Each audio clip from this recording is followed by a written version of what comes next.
right, bring on some walk-on music for them, Joe. You got any walk-on music? In your queue there.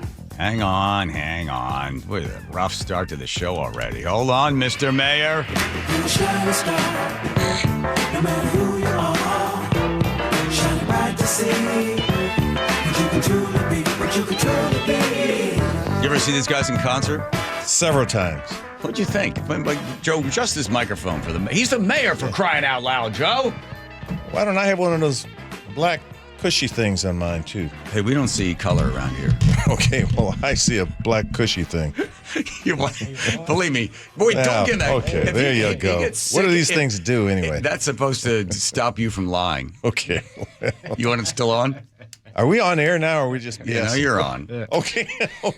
I should have told get you. a cue or something? No, you don't get a cue. You get your walk-on music. All right, so you want me to refer to you as Mr. Mayor? Bruce is fine. Okay, Bruce is fine.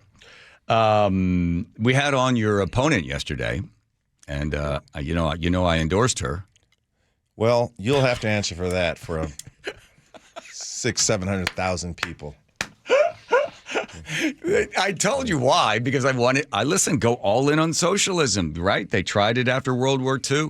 And then Margaret Thatcher had to come in and say it's fine until you run out of other people's money. I just said, let's just try it, see what it works. If it works, great. If it doesn't work, well, then we'll never try it again. And we won't think we can continue to tax the rich, redistribute to the wealth, and then we're going to have this happy life. Right? Are you ever going to run for political office in your lifetime? Thanks a lot for reading my bio. I was a Sammamish City Councilman for 4 years. And then they wanted me to run for state senate. And Rob McKenna talked me into it. And then I'm like, no way, I'm not going to do it because I'd be away from my kids too much. Too much of a sacrifice. So your permanent record now has you endorsing my opponent. So don't come to me for an endorsement. Don't ask me for an endorsement in the future. I doubt Constantine endorsed me at one point. Thanks for joining us, Bruce Mayer. All right, let's do this. Do you feel you got to wake up from a dream and be like, wait a minute, I'm behind in a poll to a woman who is 43 years old and has no experience? Well, I have to take feedback from voters and the people I love in this city. Mm-hmm. And so we don't think we're dreaming at all. We realize people are really hurting out there. They're struggling to pay their rent and for their food, and they see a president in office that seems to be violating everyone's due process rights. And people want to make sure they have a mayor in charge to make change. And so it's the reality of what we're dealing with in 2025, 2026. So we embrace it. Right. And that's why we have to talk about our record. I mean, if you want a disruptor, if you want a change maker, that's sort of been my life story. I've never been a status quo person. I'm not built that way. And so, but it is an interesting scenario when a person with very, very limited experience, and I'm a fine human being. I don't mean to denigrate her by any stretch of imagination in terms of her character, but this is a big job. Yes. It's a big job. Yeah. I think there's 14,000 employees. The budget is always going up. What is it, 8.3 or 8.6 billion, somewhere in there. So it's a lot of stuff to manage, right? It is. The city of Seattle has a tendency to not reelect mayors, but there's a lot of, you can look at particular things, you can see what's happening, you don't plow the streets or you get involved with something else that goes into it. So they don't reelect. But it might also be the sense of like, well, we always want to try something new, like something new. And the hard part when you are running for reelection is they look at your record, right? And then it's what you said you're going to do and what's been done, but the process takes a long time. So sometimes it's easier to run as the new guy than the established.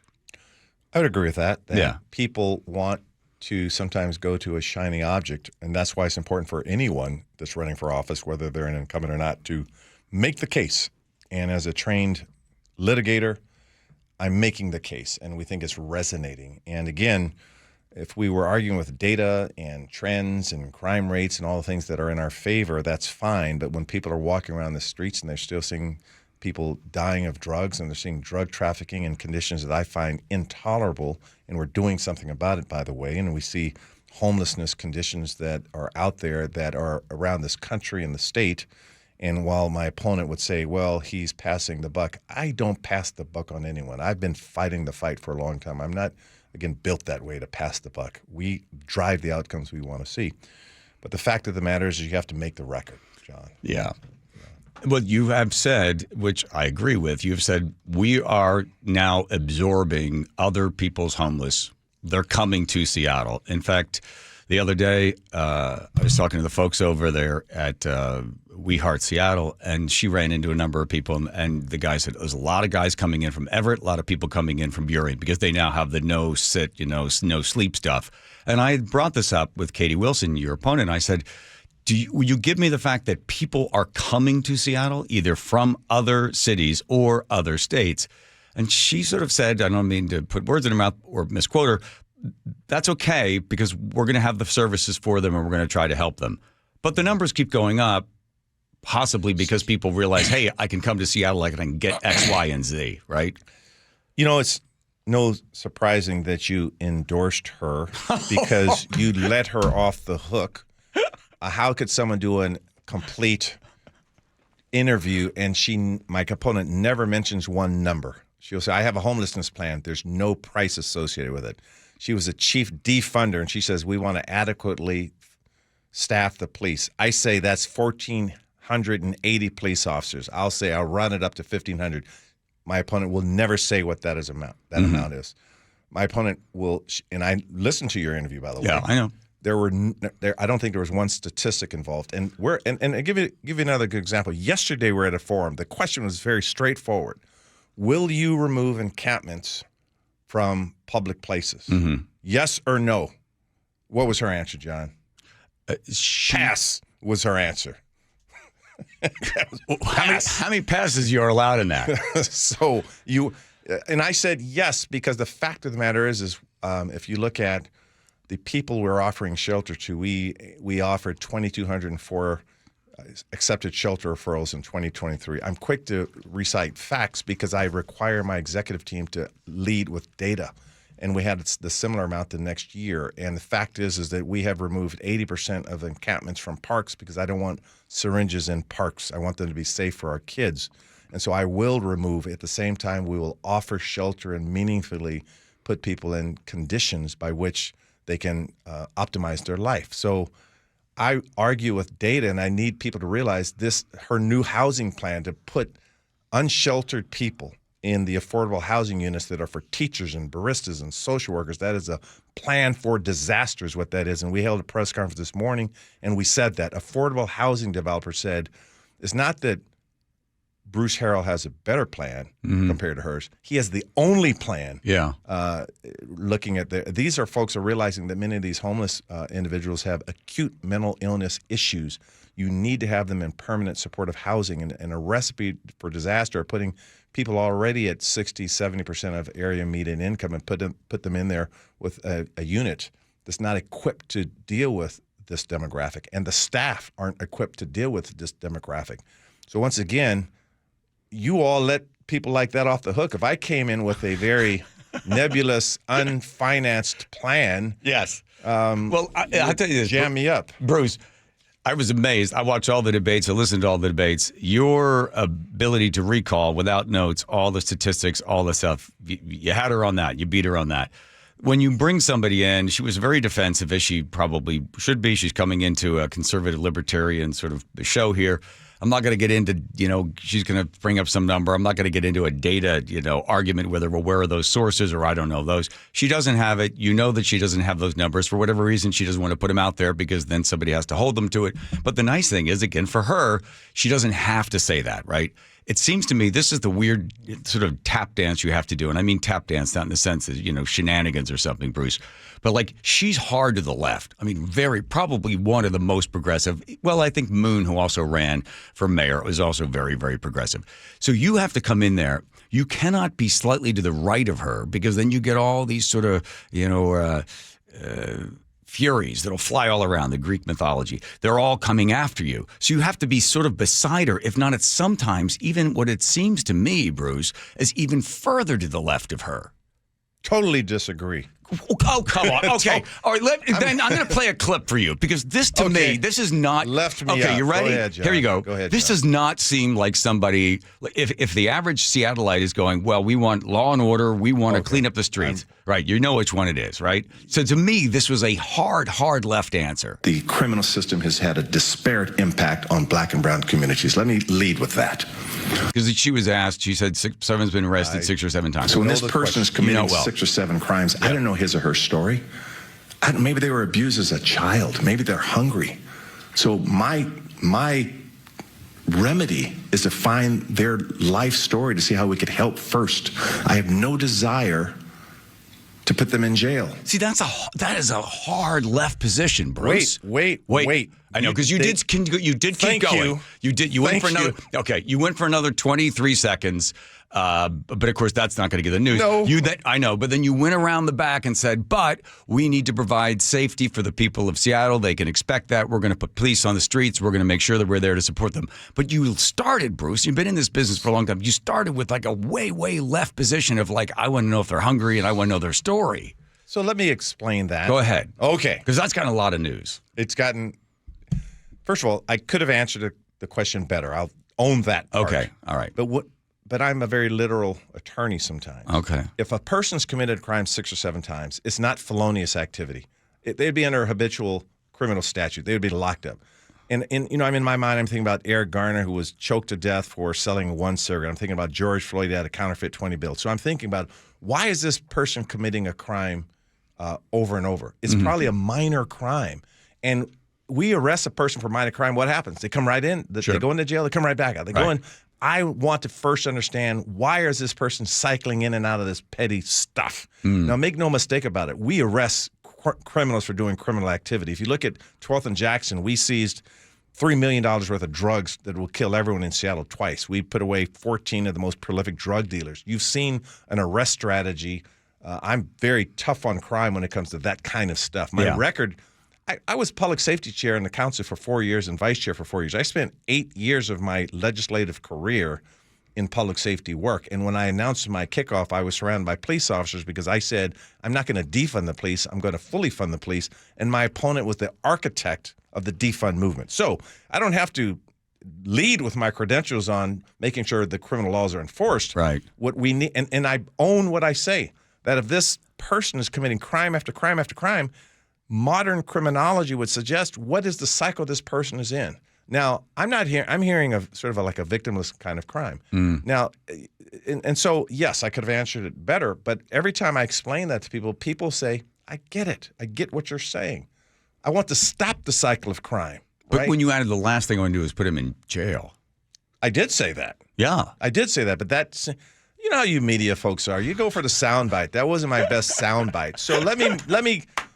If you ask me the question again 6 or 7 times, okay. I would say, well, number one, we'll stop the criminal activity, okay? Yeah. But we also must go a step further. And I got to tell you, this chief of police that I've hired, Chief Sean Barnes, who's a criminologist, who's a PhD, who's a Marine, he gets this. He knows when to be tough and also when to look at the upstream approach to why people are committing these crimes. And that's why I said, well, let me give you an example. I met with the store owners on shoplifting. Oh, and yeah. I said, people are shoplifting. Sometimes you're losing millions of dollars at an establishment. I asked them the question, why are they shoplifting? I just asked them, are they doing it to resell goods at a smaller store? Are they hungry? What? And I was shocked that they didn't have the data to support the problem. And they're not going to solve the problem until they know who's going in their store to steal. And so part of that was in my mind. But that's not their job. Their job is to sell toothpaste. Their job is not to know why the person stole. Their job is to look at their profit and loss statements, to look at where they have shrinkage, where they get increased revenue and decrease expenses. And if shrinkage is one of the issues, their job is to address it inside their store. If someone's coming into your house every day and they're stealing, you're going to address that as part of your core competence. You see that Bellevue is going to do 3 strikes you're out on shoplifting? I haven't read about that, no. What do you think about that?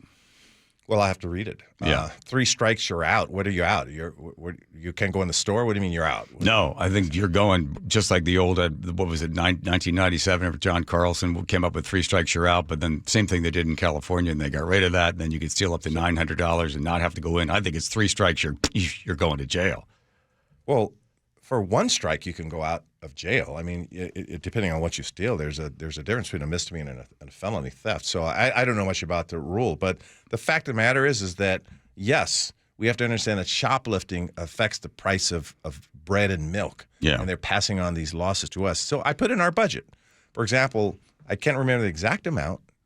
Sometimes I don't have all the data. I know. readily. I'm still amazed you don't have one fact on this one, but you got them all. I do. It's in my book over there. I'll go right and get it. No, go ahead. I put in a significant amount of money to help stores and theft, loss prevention. And so we're looking at strategy on what the city can do to assist these places in their theft issues. It's a huge issue. I'm going to tell you a quick story. I did a ride-along. Hold on, Andrew, 1 second. I did a ride-along once a couple of years ago, and there was a guy. They pulled out from underneath the bathroom. He still had a needle in his arm, and when he came to, the cop was talking to him, explaining different places you can go. And then I went up, and the cop said to me, ask him why he's here. Are you ready for his story? He was in Idaho. He had his wisdom teeth removed. They put him on Oxy. He got on the Oxy, got hooked on Oxy, couldn't afford the Oxy anymore, started to try to find drugs there in Idaho.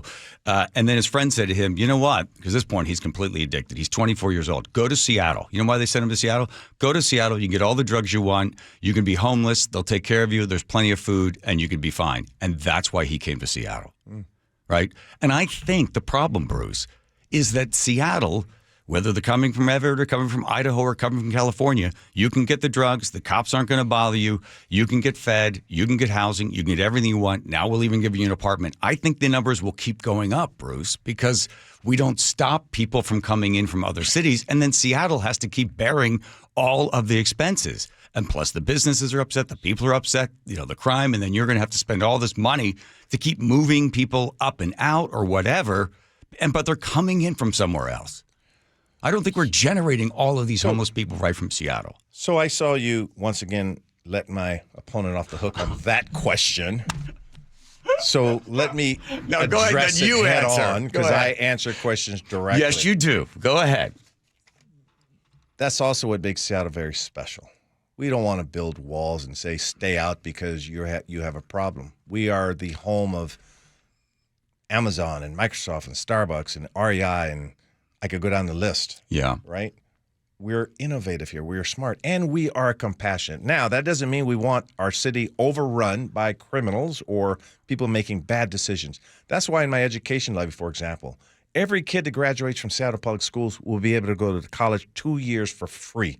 Now, how cool is that? That's why we're investing in pre-K and childcare, 4,500 new slots. Brain development between 0 and 4 is critical, and we're investing in that space. So these people that are making bad decisions, they were once a third grader. 80% of people in prison cannot read. I get it. So our upstream strategies is strong, and I have to be candid with you. I'm all in on trying to save the city from itself because we are liberal. We are funky in that way, and I love it, but we are not going to be so permissive as we let people destroy our city. I mean, if you look at our whole strategy of investments in Seattle, it's designed for that. My mom and dad did not go to college. I was not born of privilege. And here I am, a young biracial black and Japanese boy. I'm the mayor of one of the most important cities in this country. That's Seattle. They would give me an opportunity. But you have to work hard too. Yeah. I believe in a meritocracy. I'm a workaholic, and everyone around me knows that. So there are answers to all of the problems. Every single problem we have, whether it's homelessness, housing, there are actual answers. And I know one of the questions was, what is my homelessness plan? I could articulate that chapter and verse at some point right now if we want. Oh, yeah, she had that. She had that question. But I found that a strange question when she's talking about 4,000 units of emergency housing and can't put a price tag on it at all. And then she wants to put people, again, in affordable housing units when the affordable housing community says that's a bad idea.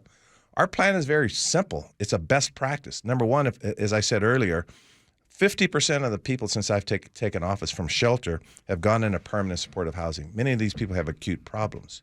When I talk about the approach has to be regional, it's because 85% of the tiny homes in the entire county are in Seattle. 63% of all of the shelter are in Seattle. And 70% of the people we're treating with your tax dollars are coming from different jurisdictions. So it has to be regional, and I'm hammering them to make that regional approach right now as we speak.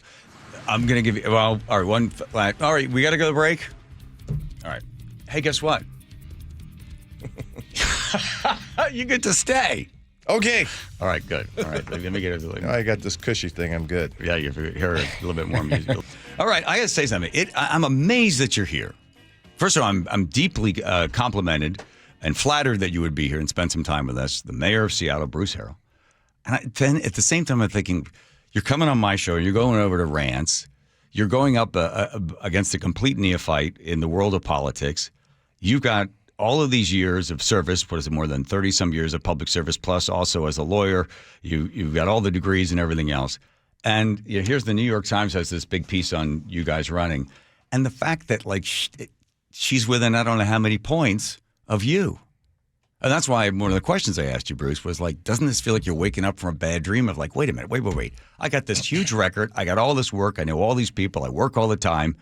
And how is she even, why isn't she 10 points away from me? Well, there were 8 people running. True. And it was a low voter turnout in Seattle. And we think with another 80,000 or so people voting, they're actually paying attention to who my opponent is and what I've actually done. And the fact is I only did 3 debates during the primary. Mm-hmm. I have a city to run, and we have pressing issues we're trying to resolve. And perhaps I should have done more debates. I don't know. We did 3 debates. And again, we think heading into the general in 10 or 11 days that it's very clear what the choices are, and Seattle will make a decision. You're confident, though, aren't you? It's not confidence that drives me, John. It's hard work, and it's life experiences. I mean, quite frankly, I'm telling stories that were true. I just said the other day we were talking about NIL and collegiate athletes, and this morning we were talking about we're celebrating the renovation of a food bank. Mm-hmm. And I said, I was once on food stamps. When I was in college, the University of Washington athletes, many of us, we were on scholarships, and they wanted to keep us fed, and we were getting food stamps. I know what it's like to go to college with a concussion or dizzy or limping and hungry. I had to keep my scholarship to pay in college. My opponent had a sort of a free ride at Oxford because she was in a position to do that. I don't fault her for that. I wish my parents didn't go to college. They didn't have it like that. Mm-hmm. So when I talk to people about going into the general, I say, that's the tenacity you have to have in a mayor, particularly with Trump threatening to do what he's doing and threatening federal funds. I've argued in federal court and state court in front of juries. And so the stakes are very high. I mean, there's nothing to be giddy about in this race. And so it's not confidence, is that I have to be motivated to keep us on the right track. Am I happy with conditions that I see in Seattle? Of course not. Do I think that it's all of a sudden affordable? Of course not. These are problems that have been decades in the making. But I will guarantee you I'm best prepared to do this job over my opponent. So it's not confidence. It's just the ability to do hard work. There's what's the prayer of the 12 steps that you have to be, the things you cannot change. The things you cannot change, there's a great article that was done by a professor in the UK, and he calls it the donut. And he looked at, I think, 4 major cities. San Francisco, he didn't include Seattle in this, but it could have been. The change because of the pandemic and now working from home, hybrid working, AI, all of this stuff hitting especially tech sector cities like Seattle and San Francisco. San Francisco's population has dropped quite a lot. So here's Seattle. You have 36% vacancy rate. This sort of stuff you can't change, that AI and work from home. That the mayor of Seattle is not going to affect that. But something has to be done in order to keep the tax base strong. And to me, it would be we need people coming back. If the businesses aren't going to come back, then we need small businesses to be back, and we need to make sure that people are coming in and spending money. Right, that's a big part of it. But when you put a B&O tax in place, and I know it's only 1% or whatever the percentage. Do you think you're creating a business-friendly environment, saying, come to Seattle, make a long-term investment, and we will treat you with respect because you are the job creators? Well, first of all, there's a few assumptions in your question I want to correct. Okay. A mayor can change some of the conditions of occupancy downtown, and I'll talk about that in a second. But to your point, yes, my opponent said, well, if we tax these businesses, we may lose a few jobs. We lost 10,000 jobs in the high-tech sector. The job growth, they've laid off outside of that over 46,000 jobs.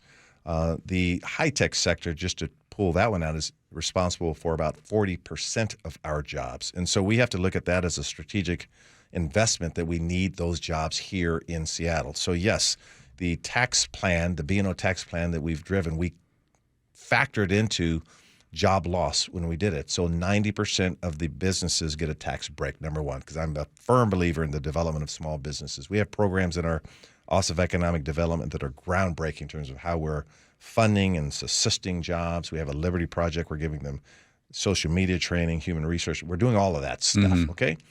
But the B&O tax, you don't see opposition to it. And when I say that, we should be proud of Amazon's growth, but the fact is they made $60 billion last year, and we should be proud of Microsoft's growth, but they made over $80 billion last year. And I've talked to these folks.